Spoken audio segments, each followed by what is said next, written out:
ಪ್ರೀಸ್ the Lord. Praise the Lord. ಪಿತನಿಗೂ ಸುತನಿಗೂ ಮತ್ತು ಪವಿತ್ರ ಆತ್ಮರಿಗೂ ಮಹಿಮೆಯಾಗಲಿ. ಆದಿಯಲ್ಲಿದ್ದ ಹಾಗೆ ಈಗಲೂ ಯಾವಾಗಲೂ ಸದಾಕಾಲಕ್ಕೂ ಸ್ತೋತ್ರ ಉಂಟಾಗಲಿ. Praise the Lord. Praise the lord.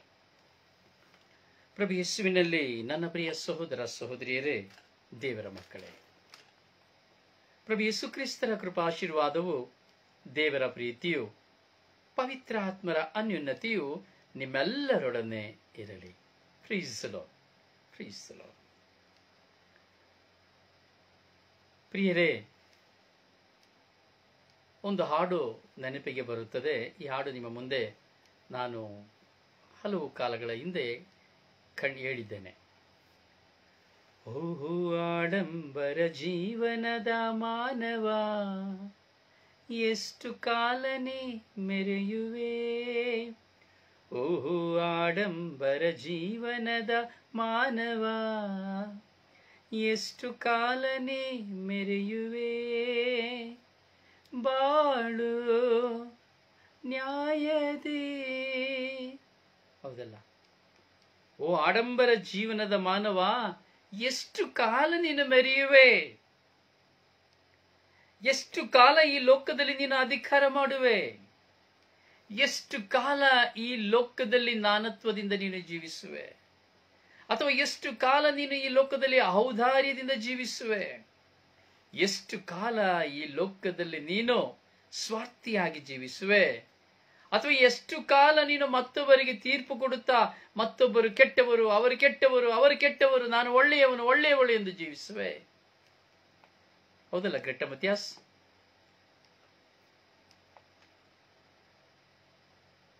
ಆಡಂಬರ ಜೀವನ ಎಷ್ಟು ಕಾಲ, ಎಷ್ಟು ಕಾಲ ಆಡಂಬರದ ಜೀವನ? ಜೋಸೆಫ್, ಎಷ್ಟು ಕಾಲ ಆಡಂಬರದ ಜೀವನ?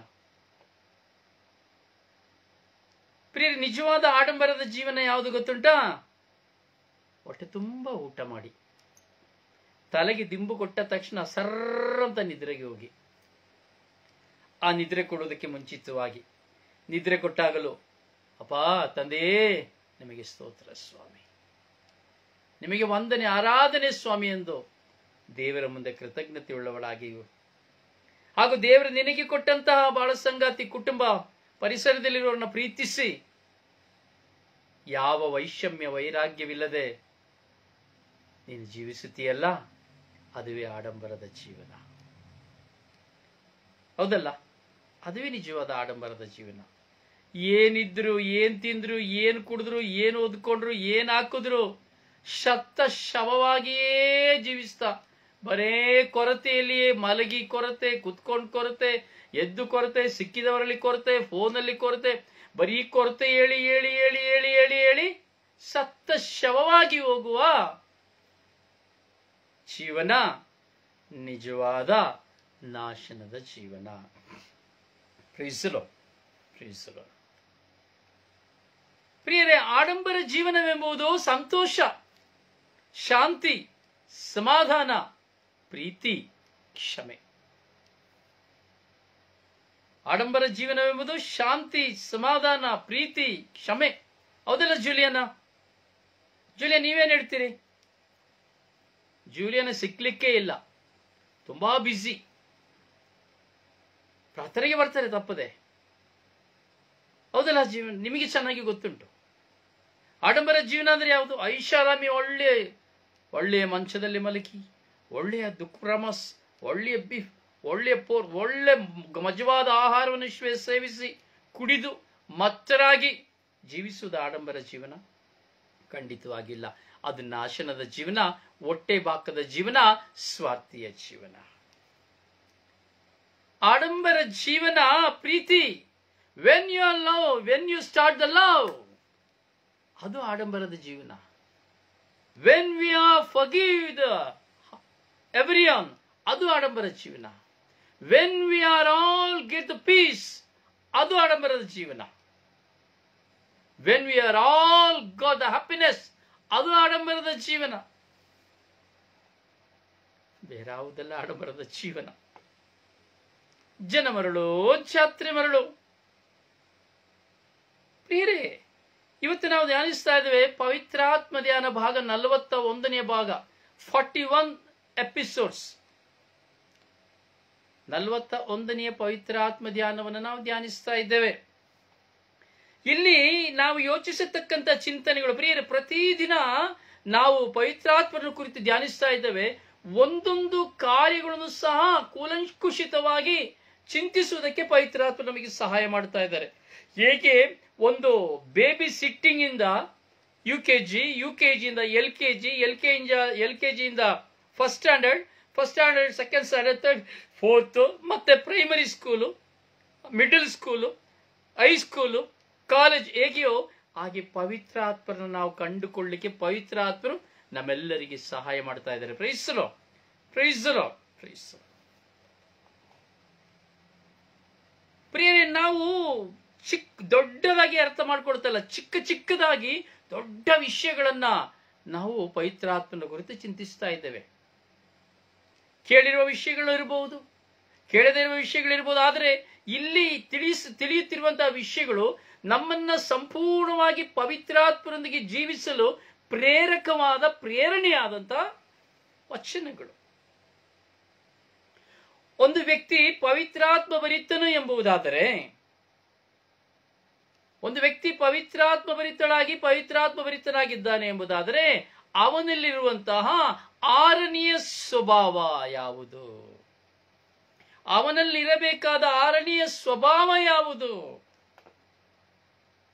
ಅವನು ಆಡಂಬರದ ಯಾವುದೇ ಜೀವವನ್ನು ಅಪೇಕ್ಷಿಸುವುದಿಲ್ಲ. ಅವನು ಆಡಂಬರದ ಜೀವನ ಯಾವುದನ್ನು ಅಪೇಕ್ಷಿಸುವುದಿಲ್ಲ. ಏನಿದ್ದರೂ ಏನು ಸಿಕ್ಕಿದರೂ ಅದನ್ನು ತಿಂದು ಸಮಾಧಾನವಾಗಿರುತ್ತಾನೆ. ಔದಾರ್ಯವನ್ನು ಅವನು ಆಶಿಸುವುದಿಲ್ಲ. ಅವನು ಬಹುಧೈರ್ಯದಲ್ಲಿ ಕುಳಿತುಕೊಂಡು ತಿನ್ನುವಾಗಲೂ ಅವನು ತನ್ನ ಕಣ್ಣು ಮುಂದೆ ತನ್ನ ಕುಟುಂಬವನ್ನ, ಬಡವನನ್ನ, ದಾರಿದ್ರ್ಯನನ್ನ ನೆನಪಿಗೆ ತಂದುಕೊಳ್ಳುತ್ತಾನೆ. ಹಾಗೂ ಔದಾರ್ಯವಾಗಿ ತಿನ್ನುವಾಗ ಅಲ್ಲಿ ಹಣ ಕೊಡುವಾಗ ಅಯ್ಯಯ್ಯೋ ಇಷ್ಟು ಹಣ ಖರ್ಚಾಯ್ತಲ್ಲ, ಈ ಹಣವಿದ್ದಿದ್ದರೆ ಇದು ಮತ್ತೊಬ್ಬರಿಗೆ ಸಲಹುತ್ತಿತ್ತಲ್ಲ ಎಂಬುದಾಗಿ ಚಿಂತಿಸುತ್ತಾನೆ. ಮಾತ್ರವಲ್ಲ, ಅವನು ಔದಾರ್ಯದ ಜೀವಿತಕ್ಕೆ ಹೋಗುವುದಿಲ್ಲ, ಆಡಂಬರದ ಜೀವಿತಕ್ಕೆ ಹೋಗುವುದಿಲ್ಲ. ಕಾರಣ ಪವಿತ್ರಾತ್ಮರ ಫಲಗಳಲ್ಲಿ ನಾವು ನೋಡುತ್ತೇವೆ, ದುಂದೌತಣ ಪವಿತ್ರಾತ್ಮರಿಗೆ ವಿರುದ್ಧವಾದದ್ದು. ದುಂದೌತಣ ಪವಿತ್ರಾತ್ಮರಿಗೆ ವಿರುದ್ಧವಾದದ್ದು. ವ್ಯರ್ಥವಾಗಿ ಖರ್ಚು ಮಾಡುವುದು ಪವಿತ್ರಾತ್ಮರಿಗೆ ವಿರುದ್ಧವಾದದ್ದು. ಹೌದು ನನ್ನ ಸಹೋದರನೇ, ಸಹೋದರಿಯೇ, ನಾವು ಆಳವಾಗಿ ಚಿಂತಿಸಬೇಕು ಇವುಗಳನ್ನೆಲ್ಲ. ನಾವು ಇದನ್ನೆಲ್ಲ ಚಿಂತಿಸುವುದಿಲ್ಲ. ಪವಿತ್ರಾತ್ಮರು ಅಂದ್ರೆ ಒಂದ್ರೇನೆ. ಯಾವುದೇ ಒಂದು ಪ್ರಾರ್ಥನೆ ಕೂಟ ಶುರುವಾಗಲಿ, ಮನೇಲಿ ಒಂದು ಪ್ರಾರ್ಥನೆ ಶುರುವಾಗಲಿ, ಏನೇ ಆಗಲಿ, ಅಲ್ಲಿ ನಾವು ಆಡೋದು ಒಂದು ಪವಿತ್ರಾತ್ಮರ ಗೀತ. ಪವಿತ್ರಾತ್ಮರು ಆಡುವಾಗ್ಲೇ ನಾವು ಪವಿತ್ರಾತ್ಮರನ್ನ ಅನುಭವಿಸಿದೆವು ಎಂಬುದಾಗಿ ಹೇಳುತ್ತೇವೆ. ಖಂಡಿತವಾಗಿ ಪವಿತ್ರಾತ್ಮರನ್ನ ಅನುಭವಿಸುವುದಿಲ್ಲ. ಏನೋ ಒಂದು ನಮಗೆ ಒಂದು ಅನುಭವ ಅಷ್ಟೇ. ಒಂದು ಹಾಡನ್ನು ಆಡಿದ ತಕ್ಷಣ ಪವಿತ್ರಾತ್ಮರು ಬಂದ್ಬಿಡ್ತಾರೆ ಎಂಬುದಾದ್ರೆ ಪ್ರತಿಯೊಬ್ಬರು ಒಂದು ಹಾಡು ಆಡ್ಬಿಟ್ರೆ ಸಾಕು, ಎಲ್ಲ ವರಗಳನ್ನ ಪಡ್ಕೊಂಡು ಬಿಡ್ಬೋದು. ನಿಜ ಅಲ್ಲ? ಹೌದು. ದಿನ ಬೆಳಿಗ್ಗೆ ಒಂದು ಪೂಜೆ, ಸಾಯಂಕಾಲ ಒಂದು ಜಪಸಾರ ಮಾಡಿಬಿಟ್ರೆ ಯಾರು ಪವಿತ್ರಾತ್ಮನ ಪಡ್ಕೊಳ್ಳಿಕ್ಕೆ ಆಗುದಿಲ್ಲ. ಹಾಗೆ ಒಂದು ಪಕ್ಷ ಬೆಳಿಗ್ಗೆ ಪೂಜೆ, ಸಾಯಂಕಾಲ ಜಪಸಾರದಲ್ಲಿ ಪವಿತ್ರಾತ್ಮನ ಪಡ್ಕೊಂಡು ಬಿಡ್ತೀವಿ ಅಂದ್ರೆ ಎಲ್ಲರೂ ಪವಿತ್ರಾತ್ಮನ ಪಡ್ಕೊಂಡು ಬಿಡ್ತಾರೆ, ಎಲ್ಲ ವರದಾನಗಳನ್ನ ಫಲಗಳನ್ನ ಪಡ್ಕೊಂಡು ಬಿಡ್ತಾರೆ. ಹೌದಲ್ಲ? ಎಸ್, ಹೌದು. ಪ್ರಿಯರೇ, ನಮ್ಮ ಜೀವನದಲ್ಲಿ ನಾವು ಅತ್ಯಧಿಕವಾಗಿ ನಮ್ಮನ್ನು ನಾವು ಆಲೋಚಿಸಬೇಕು, ನಮ್ಮನ್ನು ಕುರಿತು ನಾವು ಚಿಂತಿಸಬೇಕು. ಒಬ್ಬ ಪವಿತ್ರಾತ್ಮ ಭರಿತ ವ್ಯಕ್ತಿ ತನ್ನನ್ನು ಕುರಿತು ಆಲೋಚಿಸುತ್ತಾನೆ. ತಾನೇನು ಮಾಡಬೇಕು, ತಾನು ಹೇಗೆ ಪ್ರಾರ್ಥಿಸಬೇಕು, ದೈವ ಚಿತ್ತವನ್ನು ಹೇಗೆ ನೆರವೇರಿಸಬೇಕು, ಅಥವಾ ನನ್ನ ಜವಾಬ್ದಾರಿಯನ್ನು ಯಾವ ವಿಧದಲ್ಲಿ ನೆರವೇರಿಸಬೇಕು, ನಾನು ಯಾವ ವಿಧದಲ್ಲಿ ದೇವರನ್ನು ಕಂಡುಕೊಳ್ಳು.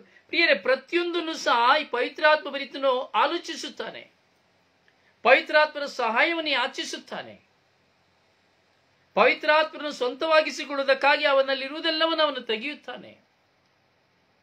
ಯಾವುದೇ ಔದಾರ್ಯವಾದಂತಹ, ಯಾವುದೇ ಜನಮೆಚ್ಚಿಕೊಳ್ಳುವಂತಹ ಜೀವಿತವನ್ನು ಆತನು ಮಾಡುವುದಿಲ್ಲ.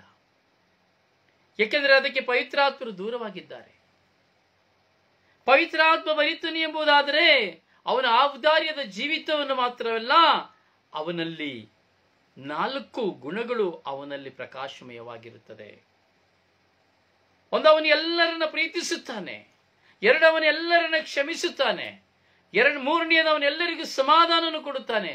4ನೇದು, ತನ್ನಲ್ಲಿರುವಂತಹ ಶಾಂತಿಯನ್ನು ಹಂಚಿಕೊಳ್ಳುತ್ತಾನೆ. Praise the Lord, praise the Lord, praise the Lord. ಹೌದು ಪ್ರಿಯರೇ, ಒಬ್ಬ ಪವಿತ್ರಾತ್ಮ ಭರಿತನು ಎಂಬುದಾದರೆ ಈ 4 ಕಾರ್ಯಗಳು ಅವನಲ್ಲಿ ಅಡಕವಾಗಿರುತ್ತದೆ. ಒಂದು, ಅವನು ಪ್ರೀತಿಸುತ್ತಾನೆ, ಆದರೆ ಅವನ ಪ್ರೀತಿಯಲ್ಲಿ ತಾರತಮ್ಯವಿರುವುದಿಲ್ಲ. ಶ್ರೀಮಂತ, ಬಡವ ಅಥವಾ ವರ್ಣಭೇದ, ಅವಳ ಕಪ್ಪು ಕೆಂಪು, ಶ್ರೀಮಂತ, ಇದೆಲ್ಲ ಇರುವುದಿಲ್ಲ. ಅವನೆಲ್ಲರನ್ನು ಪ್ರೀತಿಸುತ್ತಾನೆ.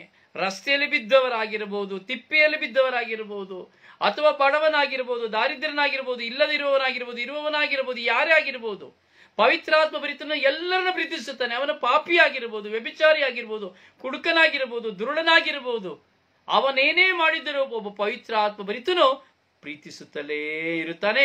ಪ್ರೀತಿಯಲ್ಲೇ ಅವನನ್ನು ಸೆಳೆಯುತ್ತಿರುತ್ತಾನೆ. ಹೌದು ಪ್ರಿಯರೇ, ಪವಿತ್ರಾತ್ಮ ಭರಿತರು ಎಂದು ಹೇಳುವಂತಹ ವಿಷಯ ನಾವು ಬರೀ 1 ದಿನದಲ್ಲಿ ಅಥವಾ 1-2 ದಿನದಲ್ಲಿ ಕುಳಿತುಕೊಂಡು ಅರ್ಥೈಸಿಕೊಳ್ಳುವಂಥದ್ದಲ್ಲ.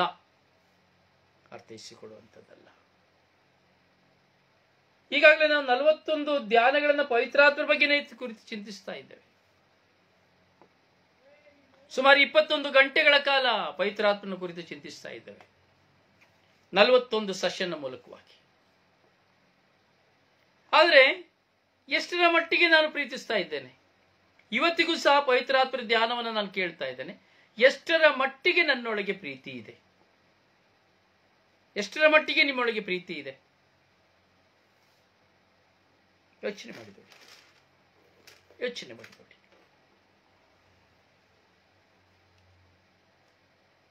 ಉತ್ತರ ಸಿಕ್ಕಬೇಕು.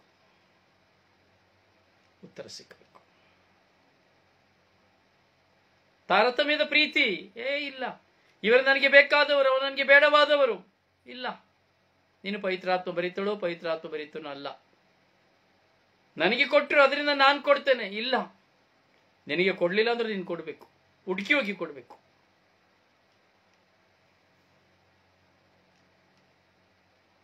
ಎಷ್ಟು ಜನ ಪ್ರೀತಿಸ್ತಾ ಇದ್ದೇವೆ? ಎಷ್ಟು ಜನ ಪವಿತ್ರಾತ್ಮ ಭರಿತರು ಎಂದು ಹೇಳುವಂತವರಲ್ಲಿ ನಿಜವಾದ ಪ್ರೀತಿ ಇದೆ? ಯೋಚಿಸಿ. ದೇವರ ಮುಂದೆ ಪ್ರೀತಿಸುತ್ತೇನೆ ಎಂಬುದಾಗಿ ಹೇಳ್ತೇವೆ. ಧ್ಯಾನ ಕೇಳುವಾಗ ಪ್ರೀತಿಸುತ್ತೇವೆ ಎಂಬುದಾಗಿ ಹೇಳುತ್ತೇವೆ. ಒಬ್ಬರೇ ಪ್ರಾರ್ಥಿಸುವಾಗ ಪ್ರೀತಿಸುತ್ತೇವೆ ಎಂದು ಹೇಳುತ್ತೇವೆ. ಎಲ್ಲಿ? ಬರೀ ಆ ಸಮಯದಲ್ಲಿ, ಸಂದರ್ಭದಲ್ಲಿ, ಬರೀ ಬಾಯಿಯ ಪದದಲ್ಲಿ ಅಷ್ಟೇ, ಸ್ವರದಲ್ಲಿ ಪ್ರೀತಿಸುತ್ತೇವೆ ಎಂದು ಹೇಳುತ್ತೇವೆ ಅಷ್ಟೇ. ಆದರೆ ಪ್ರೀತಿಸುತ್ತಿಲ್ಲ. ನೋಡ್ಕೊಂಡು ಬನ್ನಿ, ಎಷ್ಟು ಜನ ಇದ್ದಾರೆ ಪ್ರೀತಿಸೋರು. ಇಲ್ಲ ಅಂತ ಖಂಡಿತ ನಾನು ಹೇಳೋದಿಲ್ಲ. 100ಕ್ಕೆ 10% ಇದ್ದಾರೆ ಖಂಡಿತವಾಗಿ. ಇನ್ನು 90%, ಈ 90% ಅಲ್ಲಿ ನೀವು ನಿಮ್ಮನ್ನು ನೀವು ಪರಿಶೋಧಿಸಿಕೊಳ್ಳಿ. ನಿಜವಾಗಿ ನೀವು ಪ್ರೀತಿಸ್ತಾ ಇದ್ದೀರಾ? ನಿಜವಾಗಿ ನಿಮ್ಮಲ್ಲಿ ಪ್ರೀತಿ ಇದೆಯಾ? ಯೋಚಿಸಿ. ಎರಡನೆಯದಾಗಿ, ಪವಿತ್ರಾತ್ಮ ಭರಿತರು ನೀವು ಎಂಬುದಾಗಿ ಹೇಳ್ತಾ ಇದ್ದೀರಿ. ನಿಜವಾಗಿ ನಿಮ್ಮಲ್ಲಿ ಕ್ಷಮೆ ಇದೆಯಾ? ನೋಡಿ, ಬರೀ ಪ್ರಾರ್ಥನೆ ಪ್ರಾರ್ಥನೆ ಪ್ರಾರ್ಥನೆ, ಇದರಲ್ಲಿ ಏನೂ ಪ್ರಯೋಜನವಿಲ್ಲ. ಅಥವಾ ನಾನು ವಾಕ್ಯ ಕೇಳ್ತೇನೆ ಕೇಳ್ತೇನೆ ಕೇಳ್ತೇನೆ, ಧ್ಯಾನ ಕೇಳ್ತೇನೆ, ಏನೂ ಪ್ರಯೋಜನವಿಲ್ಲ. ಯಾವಾಗ ಪ್ರಯೋಜನ ಬ್ರದರ್? ಮತ್ತೆ ಯಾವಾಗ ನೀನು ಕೇಳಿದ್ದನ್ನು ಅನುಸರಿಸುತ್ತೀಯೋ, ಯಾವಾಗ ಕೇಳಿದ್ದನ್ನು ನೀನು ನಿನ್ನ ಜೀವಿತದಲ್ಲಿ ಅಳವಡಿಸಿಕೊಳ್ಳುತ್ತೀಯೋ, ಆಗ ಮಾತ್ರ ಪ್ರಯೋಜನ. ಆಗ ನೀ ಪವಿತ್ರ ಆತ್ಮ ಭರಿತಳು, ಪವಿತ್ರ ಆತ್ಮ ಭರಿತನು. ಕ್ಷಮೆ ಇಲ್ಲ, ಕುಟುಂಬದಲ್ಲಿ ಕ್ಷಮೆ ಇಲ್ಲ, ಬಂಧುಗಳಲ್ಲಿ ಕ್ಷಮೆ ಇಲ್ಲ, ಗಂಡ ಹೆಂಡತಿಯಲ್ಲಿ ಕ್ಷಮೆ ಇಲ್ಲ, ನೆರೆಹೊರೆಯವರಲ್ಲಿ ಕ್ಷಮೆ ಇಲ್ಲ, ಕೆಲಸ ಮಾಡೋ ಸ್ಥಳದಲ್ಲಿ ಕ್ಷಮೆ ಇಲ್ಲ, ಎಲ್ಲಿ ಹೋದರೂ ಕ್ಷಮೆ ಇಲ್ಲ. ಬರೀ ಇನ್ನೊಬ್ಬರನ್ನ ಕುರಿತು ಹೇಳ್ತಾ ಇರೋದು, ಮಾತಾಡ್ತಾ ಇರೋದು. ಬರೀ ದೂಷಿಸ್ತಾ ಇರೋದು, ನಿಂದಿಸ್ತಾ ಇರೋದು, ತಿರಸ್ಕರಿಸ್ತಾ ಇರೋದು. ಹೇಗೆ ಪವಿತ್ರಾತ್ಮ ಭರಿತ, ಪವಿತ್ರಾತ್ಮ ಭರಿತಳು? ಇಲ್ಲ, ಪವಿತ್ರಾತ್ಮ ಭರಿತಳು ಅಲ್ಲ, ಪವಿತ್ರಾತ್ಮ ಭರಿತನಲ್ಲ. ನಾಲ್ಕನೆಯದು ಸಮಾಧಾನ. ಒಬ್ಬ ಪವಿತ್ರಾತ್ಮ ಭರಿತನು ಇತರರಿಗೆ ಸಮಾಧಾನವನ್ನು ಕೊಡುತ್ತಾನೆ, ಸಮಾಧಾನವನ್ನು ಉಂಟು ಮಾಡುತ್ತಾನೆ, ಘರ್ಷಣೆಯನ್ನು ಉಂಟು ಮಾಡುವುದಿಲ್ಲ. ಒಂದು ಪಕ್ಷ ಅಲ್ಲಿ ಸಮಸ್ಯೆಗಳು ಉಲ್ಪಣವಾಗಿದ್ದರು, ಅಲ್ಲಿ ಹೋರಾಟಗಳು ಉಲ್ಪಣವಾಗಿದ್ದರು, ಅಲ್ಲಿ ಕೊರತೆಗಳು ಉಲ್ಪಣವಾಗಿದ್ದರು, ಅವನು ಅದನ್ನು ಸಮಂಜಾಯಿಸಿಕೊಂಡು ಅವರಿಗೆ ಸಮಾಧಾನವನ್ನು ಉಂಟು ಮಾಡುತ್ತಾನೆ. ಕೋಲಾಹಲವನ್ನು ಉಂಟು ಮಾಡುವುದಿಲ್ಲ, ಗಲಭೆಯನ್ನು ಉಂಟು ಮಾಡುವುದಿಲ್ಲ, ಕಿಚ್ಚನ್ನು ಹೊತ್ತಿಸುವುದಿಲ್ಲ. ಯೋಚಿಸು ನನ್ನ ಸಹೋದರ ಸಹೋದರಿ, ಕಿಚ್ಚನ್ನು ಹುಟ್ಟಿಸುವುದಿಲ್ಲ, ಘರ್ಷಣೆಗಳಾವುದಿರುವುದಿಲ್ಲ. ಸಮಾಧಾನ, ಎಲ್ಲರೊಂದಿಗೆ ಮೌನ ಪಾಲಿಸುತ್ತಾನೆ. ಸಮಾಧಾನ ಮನೆಯಲ್ಲಿಯೋ ಕುಟುಂಬದಲ್ಲಿಯೋ ಕೆಲಸ ಮಾಡುವ ಸ್ಥಳದಲ್ಲಿ ಎಲ್ಲಿಯೇ ಯಾವ ಹೋರಾಟಗಳು ಬಂದರೋ ಅವುಗಳಾಗುವಾಗ ಅವನು ಸಮಾಧಾನ ಪಾಲಿಸುತ್ತಾನೆ. ಕಲಹಕ್ಕೆ ಅವಕಾಶ ಕೊಡುವುದಿಲ್ಲ, ಒಡೆದಾಟ ಕಚ್ಚಾಟಕ್ಕೆ ಅವನ ಅವಕಾಶ ಕೊಡುವುದಿಲ್ಲ. ಹೌದು ನನ್ನ ಸಹೋದರನೇ ಸಹೋದರಿ, ಯೋಚಿಸು ಯೋಚಿಸು ಯೋಚಿಸು. ಒಬ್ಬ ಪವಿತ್ರಾತ್ಮ ಭರಿತನು ಸಮಾಧಾನವನ್ನು ಮಾತ್ರ ಬಿತ್ತುತ್ತಾನೆ, ಘರ್ಷಣೆಯನ್ನು ಬಿತ್ತುವುದಿಲ್ಲ. ಅವನೆಂದಿಗೂ ಯಾರಲ್ಲಿಯೂ ಯಾರನ್ನು ಕುರಿತು ಯಾವ ವಿಷಯದಲ್ಲಿಯೂ ಸಹ ಅವನು ಹೋರಾಟವನ್ನು ತರುವುದಿಲ್ಲ. ನಾಲ್ಕನೆಯದು, ಒಬ್ಬ ಪವಿತ್ರಾತ್ಮ ಭರಿತನು ಶಾಂತಿಯನ್ನು ಕೊಡುತ್ತಾನೆ. ಪ್ರತಿಯೊಬ್ಬರಿಗೆ ಅವನು ಶಾಂತಿಯಾಗುತ್ತಾನೆ. ಅವನು ಹೋಗುವಂತಹ ವ್ಯಕ್ತಿಗಳ ಮನೆಗಳಲ್ಲಿ, ಅವನು ಮಾತನಾಡುವಂತಹ ವ್ಯಕ್ತಿಯಲ್ಲಿ ಶಾಂತಿಯು ಉಲ್ಪಣವಾಗುತ್ತದೆ. ಹೇಳ್ತಾರೆ, ಅಯ್ಯೋ ಅವರ ಹತ್ರ ನಿಮ್ಮ ಹತ್ರ ಮಾತಾಡೋಕೆ ಎಷ್ಟು ಸಮಾಧಾನವಾಯಿತು ಬ್ರದರ್, ಎಷ್ಟು ಸಮಾಧಾನ ಆಯಿತು ಫಾದರ್, ಎಷ್ಟು ಸಮಾಧಾನ ಆಯಿತು ಸಿಸ್ಟರ್. ಯಾರಾದರೂ ಒಬ್ಬರು ಆಕರ್ಷಿತರಾದರೂ ಮಾತನಾಡಿ ಬರುವಾಗ ಎಷ್ಟೋ ಜನರ ನೋವುಗಳು ಕ್ಷಣಾರ್ಥದಲ್ಲಿ ಮರೆತು ಹೋಗುವುದನ್ನು ನಾನು ನೋಡುತ್ತೇವೆ. ನಾನು ನೋಡಿದ್ದೀನಿ ಪ್ರಿಯರೇ. ಕೆಲವರ ಬಳಿ ದೂರವಾಣಿ ಕರೆ ಮಾಡಿ ಅವರ ನೋವು, ಭಾರ, ವೇದನೆ ಆ ಎಲ್ಲವನ್ನ ಅವರು ಹೇಳಿ ಕಣ್ಣೀರಿನಿಂದ ಗೋಳಾಡುವಾಗ, ದೇವರ ಆತ್ಮವಶವಾಗಿ ಪವಿತ್ರಾತ್ಮರು ನನ್ನ ಮುಖಾಂತರವಾಗಿ ಅವರೊಡನೆ ಮಾತನಾಡುವಾಗ ಅವರು ಅನುಭವಿಸಿದಂಥ ಅನುಭವ ಅವರಿಂದ ಕಣ್ಣೀರಾಗಿ ಹೇಳುತ್ತದೆ, ನನಗೆಷ್ಟು ಸಮಾಧಾನವಾಯಿತು. ಈಗ ಅಯ್ಯೋ ನೀವು ಬರದೆ ಹೋಗಿರೋ ನಾನು ಸತ್ತು ಹೋಗ್ತಾ ಇದೆ, ಅಯ್ಯೋ ನೀವು ಬರದೆ ಹೋಗಿದ್ರೆ ನಾನು ಏನಾಗ್ತಾ ಇತ್ತು ಗೊತ್ತಿಲ್ಲ, ಅಯ್ಯೋ ನೀವು ಬರದೆ ಹೋಗಿರೋ ನನ್ನ ಕುಟುಂಬ ಏನಾಗ್ತಾ ಇತ್ತು ಗೊತ್ತಿಲ್ಲ. ನೋಡಿ, ಇದೆಲ್ಲವೂ ಒಂದು ವ್ಯಕ್ತಿ ಸಮಾಧಾನವನ್ನು ಕೊಡುವಾಗ ಅನುಭವಿಸುವಂಥದ್ದು. ಹೀಗೆ ಪವಿತ್ರಾತ್ಮ ಭರಿತನು ಇತರರಿಗೆ ಸಮಾಧಾನವನ್ನು ಕೊಡುತ್ತಾನೆ, ಶಾಂತಿಯನ್ನು ಕೊಡುತ್ತಾನೆ. ಯೇಸುಸ್ವಾಮಿ ಹೇಳಿದರೆ, ನನ್ನ ಶಾಂತಿಯನ್ನು ನಿಮಗೆ ಕೊಡುತ್ತೇನೆ ಎಂದು ಹೇಳಿದ್ದೇನೆ, ನನ್ನ ಶಾಂತಿಯನ್ನು ನಿಮಗೆ ಕೊಡುತ್ತೇನೆ ಎಂದು ಹೇಳಿದ್ದೇನೆ, ನಿಮ್ಮ ಪಾಪಗಳನ್ನು ಲಕ್ಷಿಸದೆ. ಯೇಸುಸ್ವಾಮಿ ಹೇಳ್ತಾರೆ, ದೇವರ ಚಿತ್ತಕ್ಕೆ ಅನುಸಾರವಾಗಿ ನಡೆಯಲು ನನ್ನ ಶಾಂತಿಯನ್ನು ನಿಮಗೆ ಬಿಟ್ಟು ಹೋಗುತ್ತೇನೆ, ನನ್ನ ಶಾಂತಿಯನ್ನು ಕೊಡುತ್ತೇನೆ ಎಂದು ನಿಮಗೆ ನಾನು ವಾಗ್ದಾನ ಮಾಡುತ್ತೇನೆ. ನಿಮಗೆ ಶಾಂತಿಯಾಗಲಿ, ಪರಸ್ಪರ ಶಾಂತಿಯಾಗಿರಿ ಎಂಬುದಾಗಿ ಯೇಸುಸ್ವಾಮಿ ಹೇಳುತ್ತಾರೆ. ಹೌದು ನನ್ನ ಸಹೋದರ ಸಹೋದರಿ, ನಾವು ಶಾಂತಿಯನ್ನು ಕೊಡುವರಾಗಬೇಕು. ನೊಂದವರು ನಮ್ಮ ಮುಂದೆ, ದುಃಖದಲ್ಲಿರುವವರು ನಮ್ಮ ಮುಂದೆ, ವೇದನೆಯಲ್ಲಿರುವವರು ನಮ್ಮ ಮುಂದೆ, ಆತಂಕದಲ್ಲಿರುವವರು ನಮ್ಮ ಮುಂದೆ, ದಾರಿದ್ರ್ಯರಾಗಿರುವವರು ನಮ್ಮ ಮುಂದೆ, ಆಸ್ಪತ್ರೆಯಲ್ಲಿ ದಾಖಲಾಗಿರುವವರು, ಹೀಗೆ ಅನೇಕ ಜನರನ್ನು ನಾವು ನೋಡುತ್ತೇವೆ. ಅನೇಕ ವ್ಯಕ್ತಿಗಳನ್ನು ನಾವು ನೋಡುತ್ತೇವೆ. ಸಮಾಧಾನವಿಲ್ಲದೆ ಇದ್ದಾರೆ, ಶಾಂತಿ ಇಲ್ಲದೆ ಇದ್ದಾರೆ, ಶಾಂತಿ ಇಲ್ಲದೆ ಇದ್ದಾರೆ.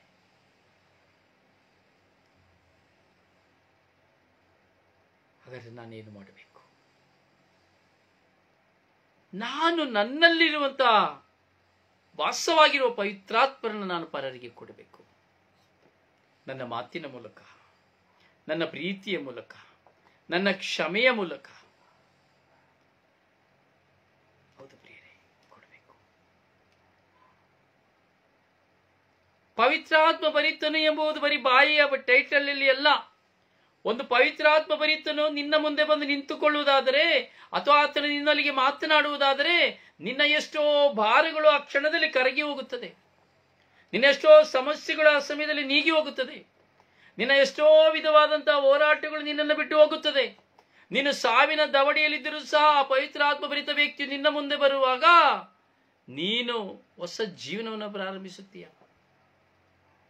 ನಿನ್ನಲ್ಲಿ ಇರುವ ತುಂಬಿಸಿಟ್ಟಿರುವಂತಹ ಎಲ್ಲ ಹೋರಾಟಗಳು ನಿಗ್ರಹವಾಗುತ್ತದೆ. ಏಕೆಂದರೆ ದೇವರ ವಾಕ್ಯವನ್ನು ತರುವವರ ಪಾದಗಳೆಷ್ಟೋ ಸುಂದರ. ದೇವರ ವಾಕ್ಯಗಳನ್ನು ತರುವವರ ಪಾದಗಳೆಷ್ಟೋ ಸುಂದರ. ದೇವರ ವಾಕ್ಯದ ಪಾದಗಳನ್ನ ಅಂದ್ರೆ ಯೇಸು ನಿನ್ನ ಮನೆಯನ್ನು ಪ್ರವೇಶಿಸುವಂಥದ್ದು, ನಿನ್ನ ಹೃದಯವನ್ನು ತನ್ನ ಪಾದದ ಮೂಲಕ ತನ್ನ ಹೃದಯವನ್ನು ಪ್ರವೇಶಿಸುವಂಥದ್ದು ದೇವರು ಕಳಿಸುವ ವ್ಯಕ್ತಿಯ ಮೂಲಕವಾಗಿ. ದೇವರ ವಾಕ್ಯವನ್ನು ತರುವವರ ಪಾದಗಳೆಷ್ಟೋ ಉನ್ನತ. ಪ್ರಿಯರೇ, ಸ್ವರ್ಗೀಯ ಯಾತ್ರೆ ಮೂಲಕವಾಗಿ ಸ್ವರ್ಗೀಯ ಮನಸ್ಸು ಶುಶ್ರೂಷೆಯಲ್ಲಿ 41ನೆಯ ಪವಿತ್ರಾತ್ಮ ಧ್ಯಾನವನ್ನು ಚಿಂತಿಸುತ್ತಿರುವಾಗ ನಾವು ನಮ್ಮನ್ನ ಹೆಚ್ಚಾಗಿ ಪ್ರಶ್ನಿಸಿಕೊಳ್ಳಬೇಕು. ಎಷ್ಟೋ ವಿಷಯಗಳು ನಾವು ಕಲಿತುಕೊಳ್ಳಬೇಕಾಗಿದೆ. ಎಷ್ಟೋ ವಿಷಯಗಳನ್ನ ನಾವು ಕಲಿತುಕೊಳ್ಳಬೇಕಾಗಿದ್ದರೂ ಅವುಗಳನ್ನ ಮಾಡದೆ ನಾವು ಅವುಗಳಿಗೆ ವಿರುದ್ಧವಾಗಿ ನಾವು ಮಾಡ್ತಾ ಇದ್ದೇವೆ. ನಾವು ಧ್ಯಾನಿಸ್ತಾ ಇದ್ದೇವಲ್ಲ, ನೋಡಿ ಹೇಳಿದ ಪವಿತ್ರಾತ್ಮ ಭರಿತನು ಎಂಬುದಾದರೆ 6ನೆಯ ಸ್ವಭಾವ ಪ್ರೀತಿ, ಕ್ಷಮೆ, ಸಮಾಧಾನ, ಶಾಂತಿ ಹಾಗೂ ಔದಾರ್ಯದ ಜೀವಿತವನ್ನು ನಿರಾಕರಿಸುವಂಥದ್ದು. ನನ್ನ ಸಹೋದರ ಸಹೋದರಿ, ಯೋಚಿಸು.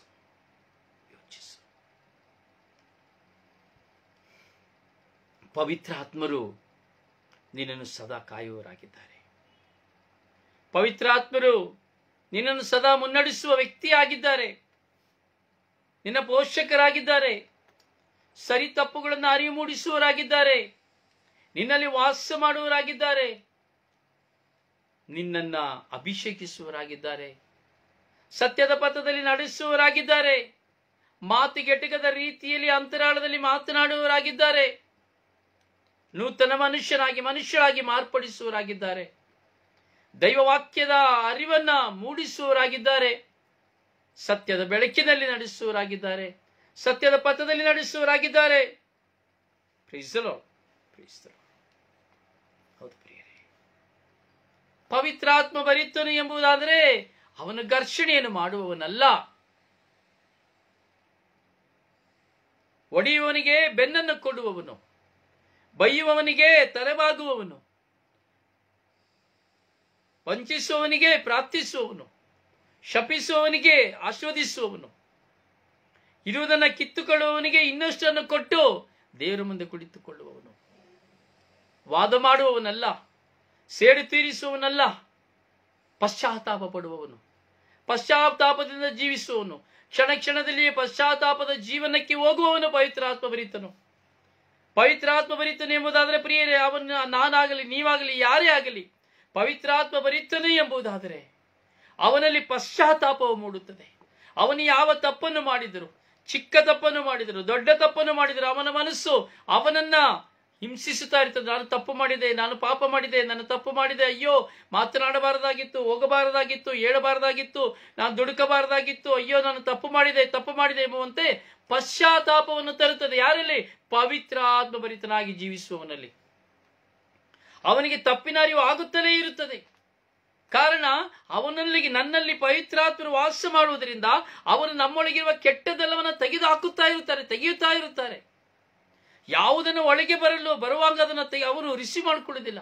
ಒಳಗೆ ಕೆಟ್ಟದನ್ನು ಇಡಲು ಬಿಡುವುದಿಲ್ಲ. ಹೊಸತನ್ನ ಮಾತ್ರ ಮಂದಿಗೆ ಹಂಚಿಕೊಳ್ಳುತ್ತಾ ಇರ್ತಾರೆ ಪವಿತ್ರಾತ್ಮರು ಬರುವುದಾದ್ರೆ. ಹಾಗೆ ನಮ್ಮಲ್ಲಿರುವಂತಹ ಕೆಟ್ಟವುಗಳೆಲ್ಲವೂ ಹೊರಗೆ ಹೋಗ್ತಾ ಇರ್ತದೆ ಪವಿತ್ರಾತ್ಮರು ಬರುವಾಗ. ಹಾಗೆ ಪವಿತ್ರಾತ್ಮರು ನನ್ನಲ್ಲಿ ವಾಸ ಮಾಡುತ್ತಾರೆ ಎಂಬುದಾದರೆ ಏನು ಸಂಭವಿಸುತ್ತದೆ? ನನ್ನಲ್ಲಿ ಕೆಟ್ಟದ್ದು ಉಳಿಯುವುದಿಲ್ಲ. ನಾನು ಕೆಡುಕನ್ನು ಮಾಡುವುದಿಲ್ಲ. ಹೌದು ಪ್ರಿಯರೇ, ಯಾರನ್ನು ಕುರಿತು ಮಾತನಾಡುವುದಿಲ್ಲ. ಅವನಲ್ಲಿ ಪಶ್ಚಾತ್ತಾಪವು ಸದಾ ಇರುತ್ತದೆ. ಪ್ರತಿ ದಿನದಲ್ಲಿ ಅವನಲ್ಲಿ ಪಶ್ಚಾತ್ತಾಪವಿರುತ್ತದೆ. ಅಯ್ಯೋ ನಾನು ಪಾಪ ಮಾಡಿದೆ ಸ್ವಾಮಿ, ನನ್ನನ್ನು ಕ್ಷಮಿಸಿ. ಚಿಕ್ಕ ತಪ್ಪು ಮಾಡಿದ್ರು ದೇವರ ಮುಂದೆ ಹೋಗಿ ಕುತ್ಕೊಳ್ತಾಳೆ. ಕಾರಣ ಪವಿತ್ರಾತ್ಮರು ನಿನ್ನನ್ನ ಬಿಟ್ಟು ಹೋಗಲು ಇಷ್ಟಪಡುವುದಿಲ್ಲ. ಅವರು ನಿನ್ನೊಂದಿಗೆಯೇ ವಾಸ ಮಾಡಬೇಕೆಂಬುದಾಗಿ ಆಶಿಸಿ ಪದೇ ಪದೇ ಪದೇ ಪದೇ ನಿನಗೆ ಪಶ್ಚಾತ್ತಾಪವನ್ನು ಕೊಡುತ್ತಾ ಇರುತ್ತಾರೆ. ಇದನ್ನೇ ಪೂರ್ವ ಪ್ರವಾದಿಗಳು, ಪ್ರಭು ಯೇಸು, ಪ್ರೇಷಿತರು, ತಾಯಿ ಮಾತೆ ಎಲ್ಲರೂ ಇದನ್ನೇ ಪ್ರಕಟಿಸಿದ. ಇಂದಿಗೂ ಸಹ ನಾವು ನೋಡ್ತೇವೆ, ಪಶ್ಚಾತ್ತಾಪ ಪಟ್ಟು ಪಾಪಕ್ಕೆ ವಿಮುಖರಾಗಿ ದೇವರಿಗೆ ಅಭಿಮುಖರಾಗಿರಿ, ಸ್ವರ್ಗ ಸಾಮ್ರಾಜ್ಯವು ಸಮೀಪಿಸಿತು.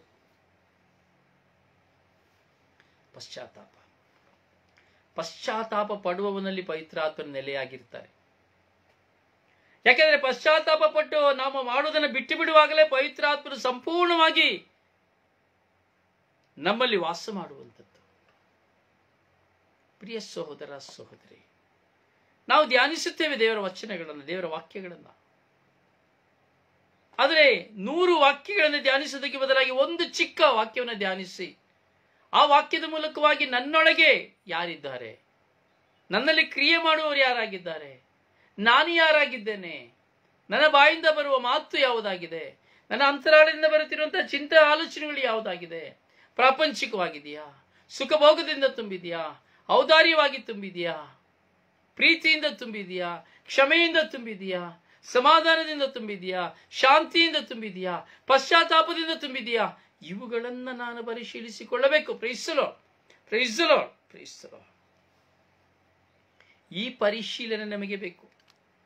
ಈ ಪರಿಶೀಲನೆ ನಮ್ಮ ಜೀವಿತದಲ್ಲಿಲ್ಲದೆ ಬರೇ ನಾನು ಶಬ್ದವಾಗಿ ಕೂಗಿ ಕಿರಿಚಿ ಏನೇ ಮಾಡಿ ಪ್ರಾರ್ಥಿಸಿದರು, ಅಥವಾ ಮನೆಯ ತುಂಬ ವಾಕ್ಯಗಳನ್ನು ಹಾಕಿ ಕಿವಿಯಲ್ಲಿ ಹಾಕಿ ಬರೀ ಕೇಳ್ತಾ ಇರುವುದು, ಏನೂ ಪ್ರಯೋಜನವಿಲ್ಲ.